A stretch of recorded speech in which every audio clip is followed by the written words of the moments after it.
Friends, you know it very well that recently the Union Cabinet has announced about constitution of 8th Central Pay Commission. Though Cabinet has announced about the approval for formation of 8th Central Pay Commission, but it is also required by the central government to notify about appointment of the chairman, member, secretary and different functionaries of the proposed pay commission. Apart from that, the term of reference, the tenure, function, jurisdictions, etc., are to be notified by the central government. After the joining of chairman, secretary and other functionaries, the pay commission will invite memorandum from different organization, association for consideration. After that only, the association and concerned organization will submit memorandum and request for oral evidence for consideration of their memorandum. Our association, the All India Pensioner Association of Central Board of Indirect Tax and Customs, is also required to submit a comprehensive memorandum to the pay commission, emphasizing key demands that impact our welfare and livelihood. Last time also in the 7th Central Pay Commission, before the Central Pay Commissions, our associations had also submitted a comprehensive memorandum for consideration of the 7th CPC, and most of our demands were accepted by the 7 Central Pay Commissions, and Central Pay Commission also appreciated our memorandum. So like the previous one, we are now be ready to submit a comprehensive memorandum before the 8 Central Pay Commissions. I request all the members of this association to give feedback about the points to be covered in our memorandum. If required, we may call for a also meeting to discuss all the points which are to be submitted before the 8 Central Pay Commissions.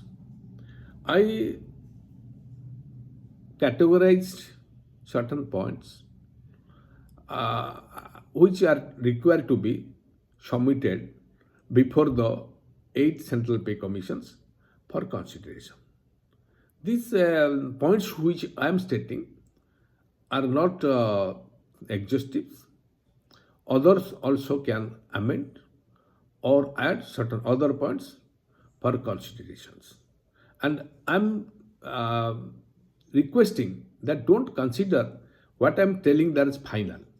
We have to examine pros and cons, and thereafter a finalized memorandum will be finalized, and that will be submitted by the Secretary General before the Central Pay Commissions, and our Secretary General also request to give oral evidence. That means to appear before the pay commissions to narrate what we have mentioned in the memorandum. So the points which are to be considered, first point is fitment factor.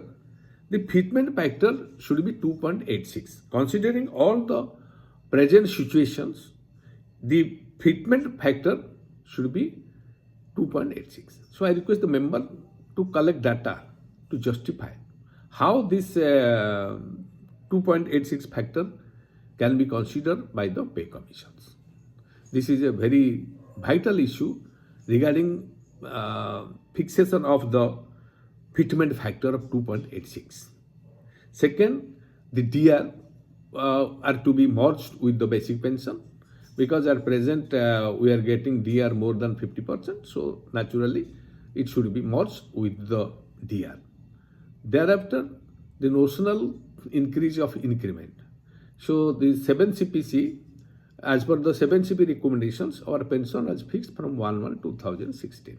So 1/1/2016 to 2026, 1/1/2026, the increment should be increased notionally. What is that? Suppose you retired in the grade of 5400 in PB3, so the increment applicable to that grade should be increased notionally from 1/1/2006 to 2016 to 2026.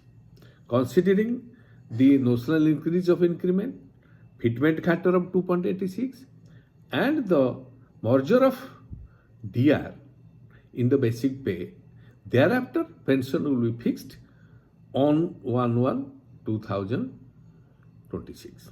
Otherwise, you will not get much benefit from the pay commissions. So these 3 points should be highlighted categorically, stating that unless you give these 3 benefits, will not get anything during this time. So this should be given priority for inclusion in the memorandum. Then another point is that one rank, one pension.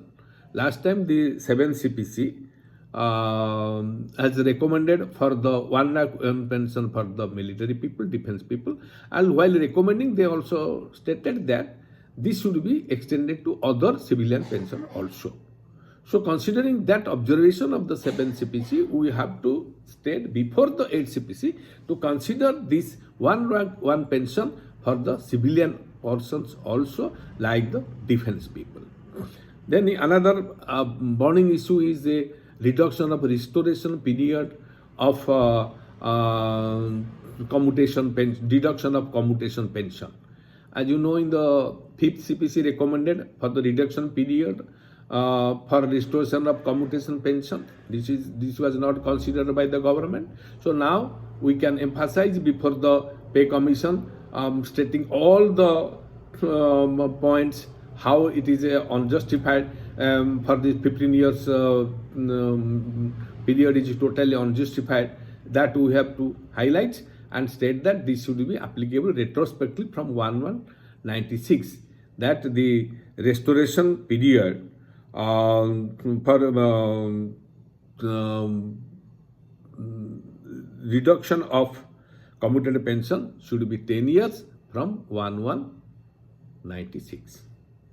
Then other demand also we have to have demanded before the pay commission, also previous pay commission, regarding granting of LTC and also collection of life certificate at the doorstep.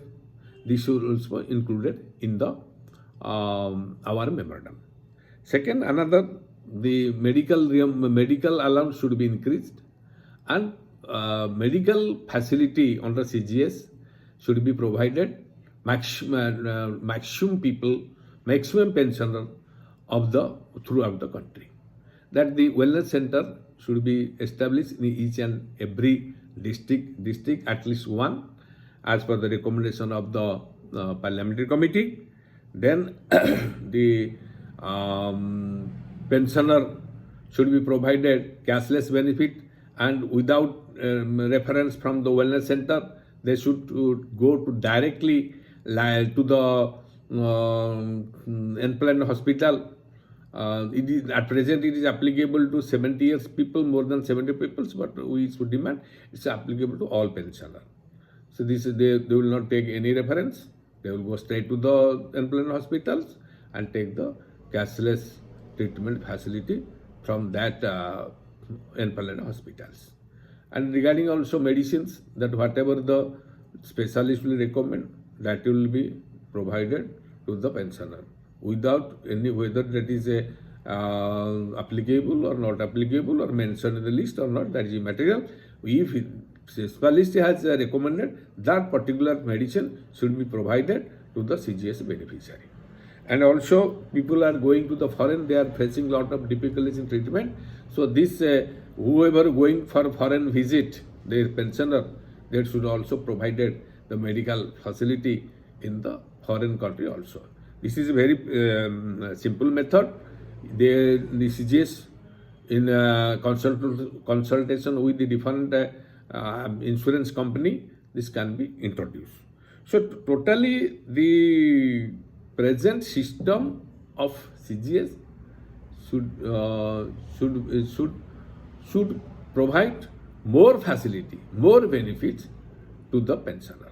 So this CGS demand on CGF should be included specifically in the memorandum. This is nowadays the CGS point is highly essential, and this should be categorically mentioned in the memorandum. So my request, all the members, please go through the report of VIII CPC and other points also, considering that, give feedback to the association as far as possible for preparation of a comprehensive memorandum for submission before the VIII CPC by the association. Jai Hind. Jai Hind.